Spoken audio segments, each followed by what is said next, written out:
Salam marketing Kristus.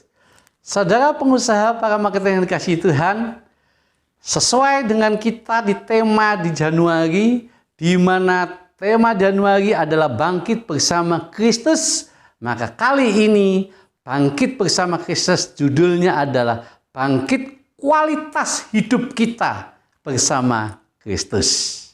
Bangkit kualitas hidup kita bersama Kristus.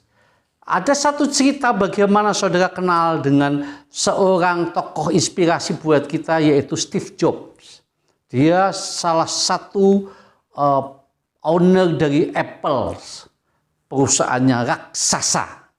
Di penghujung pada saat dia sakit, terbaring di rumah sakit, dan dia menulis satu cerita inspirasi, ulasan-ulasan inspirasinya. Dan saya bacakan, saya singkat saja, inti daripada ulasan inspirasi tulisannya dia itu adalah bahwa dia katakan bahwa dia merupakan satu orang yang simbol dari kesuksesan. Dan dia juga merasakan hidupnya begitu luar biasa populer, ya, dia berhasil. Namun pada saat itu dia mulai merasakan bahwa harta yang dia miliki, kepopuleran yang dia dapatkan, popularitas yang dia terima itu tidak ada apa-apanya. Karena apa?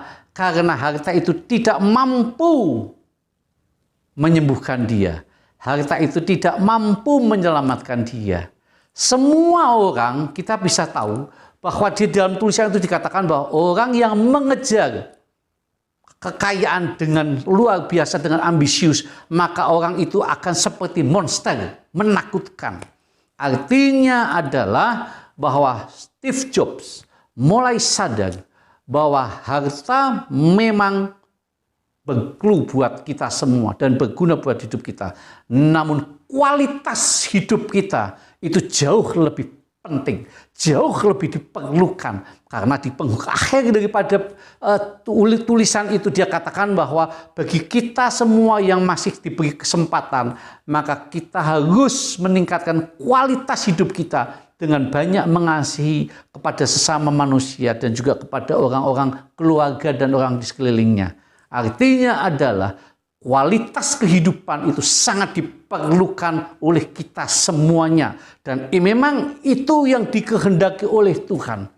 Itu sebabnya hari ini kami mau katakan bahwa sesuai dengan temanya, bangkit kualitas hidup kita bersama Kristus, itu mutlak harus kita lakukan. Kalau di tahun lalu kita tidak menikmati, tidak menghiraukan hal ini, tapi mari di tahun ini kita perlu menghiraukan kualitas hidup kita supaya berkenan kepada Tuhan. Yang akan kita lihat bagaimana kualitas hidup supaya menyenangkan hati Tuhan. Yang pertama adalah hidup sesuai dengan yang dikehendaki Tuhan.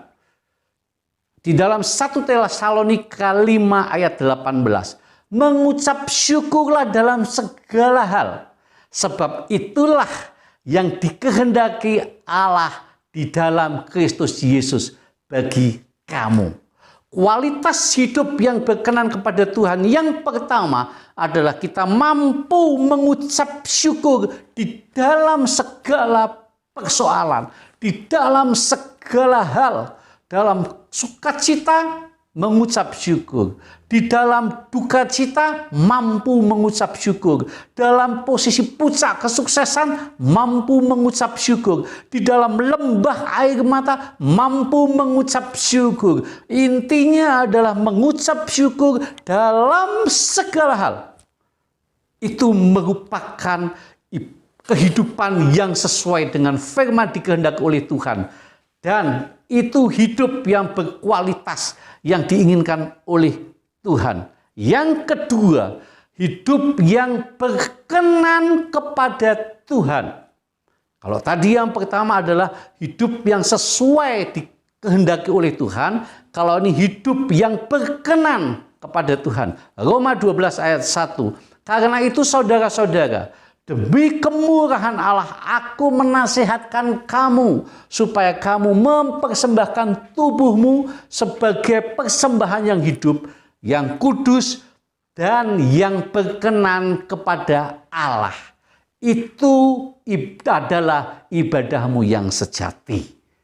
Jadi, untuk meningkatkan kualitas hidup kita bersama dengan Kristus, maka kita harus hidup kita berkenan kepada Tuhan. Dengan cara bagaimana? Dengan cara kita mempersembahkan hidup kita ini untuk kemuliaan Tuhan. Untuk semua ditujukan berfokus kepada Tuhan.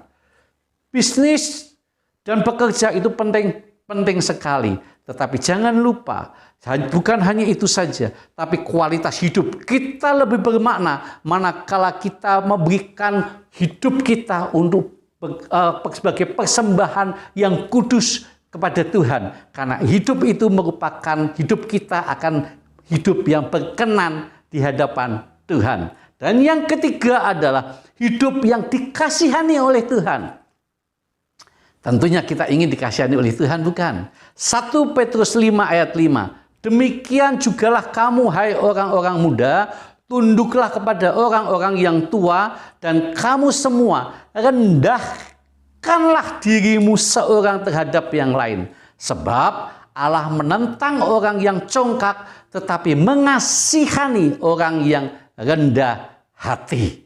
Saya sangat yakin dan percaya, manakala hidup kita penuh dengan kerendahan hati kita, maka kita menarik belas kasihan Tuhan, dan kita menjadi anak-anak, menjadi para pengusaha, menjadi para marketing yang dikasihi Tuhan. Oh, luar biasa sekali.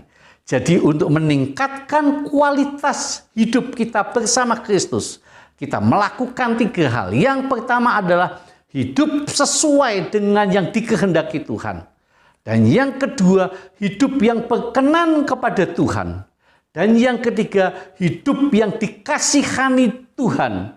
Maka kualitas hidup kita akan semakin hari semakin meningkat, dan akan bangkit semakin meningkat bersama dengan Kristus. Dan kita akan menjadi para pengusaha dan para marketing yang dikasihi Tuhan, dan keberkatan Allah menjadi bagian kita. Terima kasih. Sampai di sini ulasan dari kita. Kiranya kita menjadi para pengusaha dan para marketing yang bangkit kualitas hidup kita bersama dengan Kristus. Salam marketing Kristus.